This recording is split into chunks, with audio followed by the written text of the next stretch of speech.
करने वाला, इसका कोई कुछ नहीं कर पाएगा। अगर ये मोमडन्स होता है तो योगी सरकार सीधे आदेश देती इसके मकान तोड़ दो। उनका इस्तीफा आना भी चाहिए और नहीं आता है तो सरकार को उनको बर्खास्त कर देना चाहिए।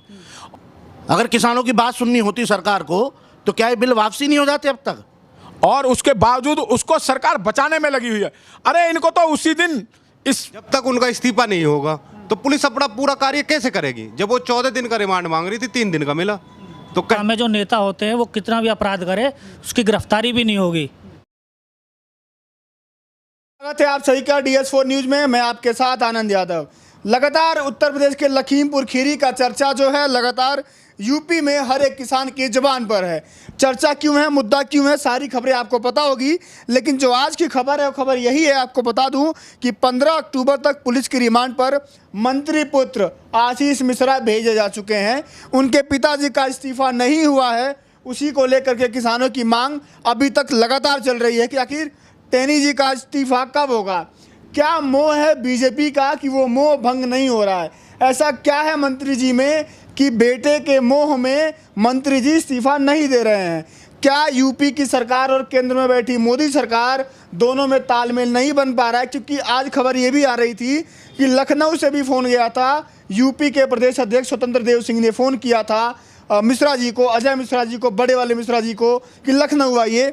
अब दिल्ली और लखनऊ के बीच में जो हलचल मची हुई है, राकेश टिकैत जी लखीमपुर खीरी पहुंच चुके हैं, वो भी खबरें हैं। अल्टीमेटम दिया गया था कि 8 दिन के अंदर गिरफ्तारी हो, पिताजी का इस्तीफा तय हो। बेटा आ चुके हैं गिरफ्तारी में 3 दिन के रिमांड में, लेकिन पिताजी का इस्तीफा अभी नहीं हुआ है। कल बड़ा दिन है, कल क्या हो सकता है, सब कुछ लेकर के बातचीत करेंगे। किसानों के बीच में मौजूदगी है हमारी। क्या लगता है सर, बेटे तो 3 दिन की हिरासत में आ गए हैं, पिताजी का इस्तीफा कब तय होगा?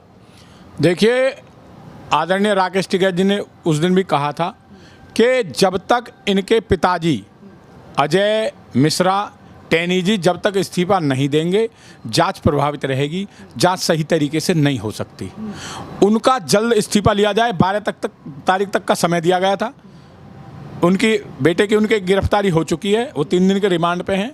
अगर सही से इसकी जांच कर दी जाए तो बहुत सारे खुलासे होंगे। बहुत बड़ा एक षड्यंत्र है, इसकी अगर सही से जांच की जाए। सबसे पहले तो सरकार उनसे तत्काल, कल 12 तारीख है, 12 तारीख तक संयुक्त किसान मोर्चा माननीय राकेश टिकैत जी ने समय दिया था कि उनका इस्तीफा लिया जाए और बेटे को जेल में डाला जाए। अभी थोड़ा सा हुआ है कि भाई उसकी गिरफ्तारी हुई है और वो 3 दिन की रिमांड पे है। लेकिन हमारा फिर यही सबसे बड़ी डिमांड यही है कि जब तक अजय टेनी जी की गिरफ्तारी नहीं होती है, मतलब इस्तीफा नहीं होता है और 120B के वो मुजरिम हैं, उनकी गिरफ्तारी नहीं होती है, तब तक ये जांच प्रभावित रहेगी। क्योंकि देश के गृह राज्य मंत्री हैं और वो उनका इस्तीफा होना चाहिए जरूर। लेकिन सर लगातार यूपी पुलिस तो अपना काम कर रही है ना। उनके बेटे को गिरफ्तार करके 3 दिन की, हालांकि पुलिस 14 दिन की रिमांड मांग रही थी, लेकिन कोर्ट से उन्हें 3 दिन की रिमांड मिली है। तो यूपी पुलिस अपना काम कर रही है। भाई यूपी पुलिस अपना काम कर रही है, लेकिन यूपी पुलिस तो प्रशासन है, नेता उनके परिसर में काम करती है। जब तक उनका इस्तीफा नहीं होगा तो पुलिस अपना पूरा कार्य कैसे करेगी? जब वो 14 दिन का रिमांड मांग रही थी, 3 दिन का मिला, तो कहीं ना कहीं उन पर प्रेशर है। तो प्रेशर जब खत्म होगा, जब उनका इस्तीफा हो जाएगा, उनकी गिरफ्तारी हो जाएगी, तो प्रेशर खत्म हो जाएगा, पुलिस अपना कार्य पूरी तरीका से करेगी। और लगातार जो लखनऊ और दिल्ली के बीच हलचल मची हुई है, कभी लखनऊ से फ़ोन जा रहा है अजय मिश्रा को, कभी दिल्ली से जा रहा है, तो इस लखनऊ और दिल्ली वाले का क्या सीन चल रहा है? भाई अभी उसे जो ऊपर के नेता है वो उसे बचा रहे हैं। जब वो नेता उसे बचाना छोड़ देंगे, जांच बढ़िया तरीका से, बढ़िया अच्छी तरीका से संभव है। नेता उसे बचा रहे हैं, बड़े बड़े नेता उसमें हैं, वो उसे खुलासा नहीं होने दे रहे। क्या लगता है सर, लगातार जो यूपी पुलिस काम कर रही है उससे आप संतुष्ट हैं? पुलिस काम तो ठीक कर रही है पर लेकिन संतुष्ट नहीं है उसमें, क्योंकि संयुक्त किसान मोर्चा की जो मांग है कि जो मिश्रा जी मंत्री जी हैं भाई उन्हें सबसे पहले अपना इस्तीफा दे देना चाहिए। अगर वो सच में जनता के सेवक है, उनके बेटे ने इतना बड़ा अत्याचार किसानों के ऊपर करा है कि कोई कल्पना भी नहीं कर सकता। और ये सोची समझी बीजेपी वालों की साजिश है, एक षड्यंत्र है। पर लेकिन जब तक टेनी जी अपना इस्तीफा नहीं देंगे, ये आंदोलन इसी तरह चलता रहेगा उनके खिलाफ। अच्छा, यूपी में चुनाव भी आने वाला है, तो यूपी में चुनाव से पहले कोई भी पार्टी ये नहीं चाहेगी कि किसानों के साथ सीधे टकराव हो उनका, तो अभी तक क्यों उनका इस्तीफा नहीं तय हो पा रहा है? नहीं, सरकार क्यों नहीं चाहेगी किसानों से? हो तो गया, और इससे ज़्यादा और क्या होगा? ये जो तांडव हुआ है ये किस चीज़ का हुआ है? अगर वो इस चीज़ को देखते, भाई किसान अपनी वहाँ बात कहनी तो गए थे, उनके साथ क्या करा? वो तो चाह ही नहीं रहे ना। ये तो सरकारी किसान विरोधी है बिल्कुल। क्या चाहती है? 10 महीने से यहाँ आंदोलन चल रहा है। अगर किसानों की बात सुननी होती सरकार को तो क्या ये बिल वापसी नहीं हो जाते अब तक? सरकार को सुननी नहीं है बात बिल्कुल भी किसी की। ये सरकार किसान विरोधी है, बिल्कुल किसान विरोधी सरकार है। ये किसी के हितैषी सरकार नहीं है बिल्कुल भी। ये तो बड़े बड़े उद्योगपतियों की सरकार है। इसे किसानों की लगातार आप लोग का जो अभी भारत बंद का आह्वान किया गया था, उसके बाद से 18 तारीख को रेल रोको अभियान है, उसको ले क्या लगते हैं? उसके बाद विजयादशमी के दिन पुतले फूके जाएंगे, उसको लेकर के कैसे सोचते हैं? नहीं, जो हमारे राष्ट्रीय नेतृत्व का आदेश है, जो संयुक्त मोर्चा का आदेश होगा, वो 18 तारीख को पूर्ण किया जाएगा। सारी भारतीय किसानों ने, जितने भी किसान हैं, सभी रेल रोकेंगे। 6 घंटे का अल्टीमेटम है, 6 घंटे तक हम रेल रोकेंगे। लेकिन एक अल्टीमेटम आपने और दिया था कि 12 तारीख के तक, आज 11 है, कल 12 तारीख तक उनका इस्तीफा आ जाना चाहिए था, उनके बेटे की गिरफ्तारी हो जानी चाहिए थी। एक मांग पूरी हो गई है, लेकिन दूसरी मांग अभी भी नहीं हुई है। देखो, एक बात सुनिए आप लोग, तो ये जो टैनी साहब हैं, ये जो गृह राज्य मंत्री हैं, ये पहले बहुत बड़े गुंडा थे और इन्होंने बहुत ज़बरदस्त गुंडागर्दी की है। ये हिस्ट्री सीटर हैं, लखीमपुर खीरी क्षेत्र से ये हिस्ट्री सीटर रहे हैं। तो इनका तो ऊपर तक केंद्र सरकार के जो नेता बैठे हैं, जो भी ऊपर मंत्री बैठे हैं, वो भी इनसे झुकते होंगे। इतना बड़ा कांड होने के बाद फिर भी मंत्री अगर मंत्री पद पर बैठा हुआ है तो इस देश में फिर और इससे बेस्ट क्या हो सकता है? इससे अच्छा क्या होगा? आम आदमी की आवाज़, किसान की आवाज़ तो कहीं कुछ है ही नहीं। किसी, अगर कोई जनता मर जाए और मंत्री का बेटा उस पर गाड़ी चढ़ा के मार जाए तो कोई कानून नहीं, इस देश का कोई कानून उस पर कोई कार्रवाई करने के लिए तैयार नहीं है। अगर ये अतीक नाम का होता आशीष की जगह, या ये अनवर नाम का होता, तो योगी सरकार जो इसके मकान गिरवा देती जाकर के। अब तक ये मंत्री का बेटा है, इसका कुछ नहीं बिगड़ने वाला, इसका कोई कुछ नहीं कर पाएगा। अगर ये मोमडन्स होता है तो योगी सरकार सीधे आदेश देती, इसके मकान तोड़ दो। यहाँ भी सरकार, मतलब लगता है आपको कि जातिगत जो होता है वो भेदभाव? क्यों नहीं? अपना इतना भी ये देश पागल है क्या? देश की जनता पागल है? इतना भी नहीं दिख रहा किसी को कि ये सरकार क्या कर रही है? ये सरकार बिल्कुल पक्षपात कर रही है। किसी कीमत पर भी इनके यहाँ कोई न्याय नहीं होता है। ये कोई न्याय का काम नहीं है। आम जनता पे आप गाड़ी चढ़ा रहे हो, ये कौन सा, ये आपको किसने लाइसेंस दे दिया? इनको तो फांसी का अधिकारी होना चाहिए, इनको तो फांसी लगाई जाए। इनको तो प्रशासन को आदेश दिया जाए, योगी जी आदेश करेंगे तो सीधा शूट किया जाए। क्या है ये? इस देश में यही शासन होता है? ये तो इन लोगों की तानाशाही है, गुंडागर्दी है। इनको जो काम करने हैं वो तो इनको याद नहीं है। इनको सिर्फ ये झूठी सरकार, निकम्मी सरकार, बड़बोली सरकार, इनने आज तक एक भी वायदा अगर बीजेपी ने अपना पूरा किया हो तो आप बताइए। 11 महीने से किसान बैठे हैं, इनको शर्म नहीं आती? किसान से झुकना क्या सरकार की बेइज्जती है?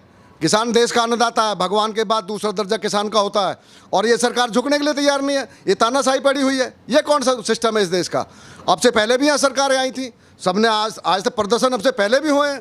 25-30 साल से भारतीय किसान यूनियन प्रदर्शन भी करती है। ये क्या तरीका है कि भाई आप सुनवाई करोगे नहीं किसी की भी?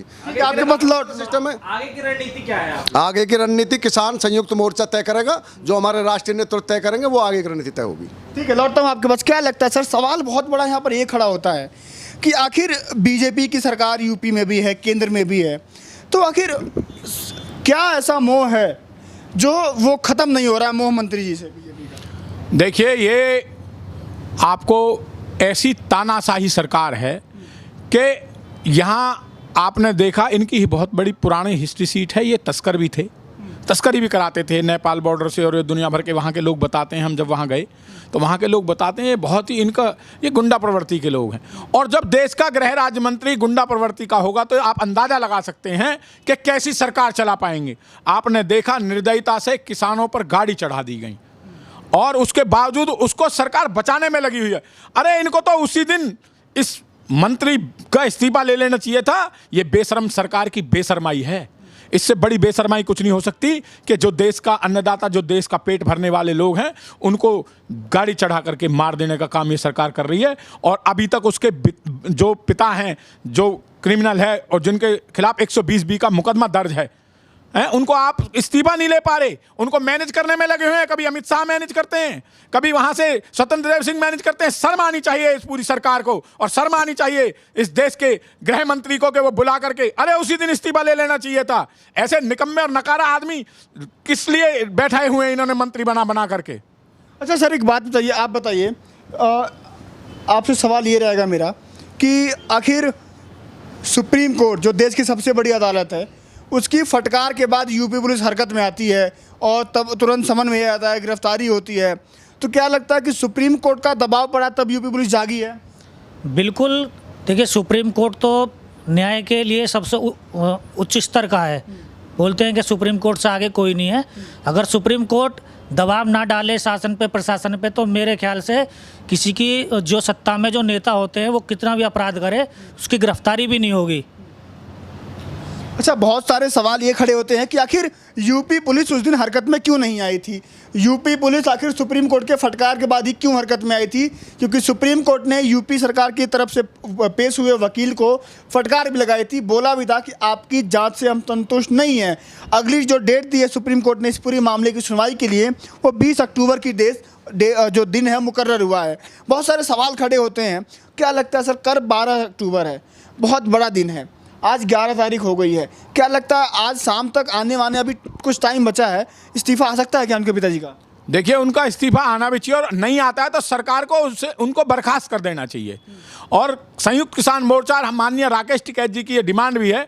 आज हमारे सभी नेता वहाँ आज रात तक और कुछ लोग हमारे कल सुबह तक वहाँ पहुँचेंगे। कल 12 तारीख को उनका पाठ होगा वहाँ पर, सभी एक संयुक्त जगह पर उन्होंने रखा है पाठ। और उसके बाद जो हमने कहा था, जो हमने सरकार को अल्टीमेटम दिया था कि भाई 12 तारीख, अगर 11 तारीख तक गिरफ्तारियां नहीं होती तो 12 तारीख से हमारे अपने जो आंदोलन है वो और तेज कर दिया जाएगा। तो हमारे नेता सब वहाँ होंगे। कल 12 तारीख है और कल 12 तारीख को वहाँ कुछ भी निर्णय लिया जा सकता है, इसको और तेज किया जा सकता है इनके खिलाफ। तो खबर यही है कि राकेश टिकैत जी वहाँ पर पहुँच चुके हैं। बहुत सारे किसान आज पहुँच जाएंगे, कल सुबह तक भी पहुँचेंगे। कल वहाँ पर किसानों की शहादत हुई थी, इनको लेकर के पाठ किया जाएगा, भोग किया जाएगा। और डिमांड यही कर रखी गई है कि 12 तारीख के पहले पिता की इस्तीफा और पुत्र की गिरफ्तारी दोनों तय हो, नहीं तो संयुक्त किसान मोर्चा कड़ा निर्णय लेगा और कलश यात्राएं निकाल करके देश भर में, पूरे यूपी में जा करके बीजेपी का विरोध करेगा। लगातार बने रहेगी क्योंकि खबरें लगातार वहाँ से आती रही हैं। 3 दिन के रिमांड पर भेजे जा चुके हैं आशीष मिश्रा। उनके 40 सवाल दागे गए थे, सवालों में उलझ गए थे, तो पुलिस को लगा कि इनको हिरासत में लेना ज़रूरी है क्योंकि बहुत सारे राज खुलते हुए दिखाई देते हैं। पुलिस को ऐसा लगता है क्योंकि अलग अलग एंगल से जो वीडियोस बाहर आ रही है एक-एक करके दोबारा, उसमें अलग अलग एंगल करके सबूत इकट्ठे किए जा रहे हैं यूपी पुलिस के द्वारा। तो देखना यही होगा कि लखीमपुर खीरी मामले में आगे क्या होता है। कल का दिन बहुत बड़ा है, 12 अक्टूबर। आप लगातार बने रहिएगा DS4 की न्यूज़ की टीम के साथ। हर एक खबर आपको DS4 की न्यूज़ की टीम लगातार आपको दिखाती रहेगी। नमस्कार।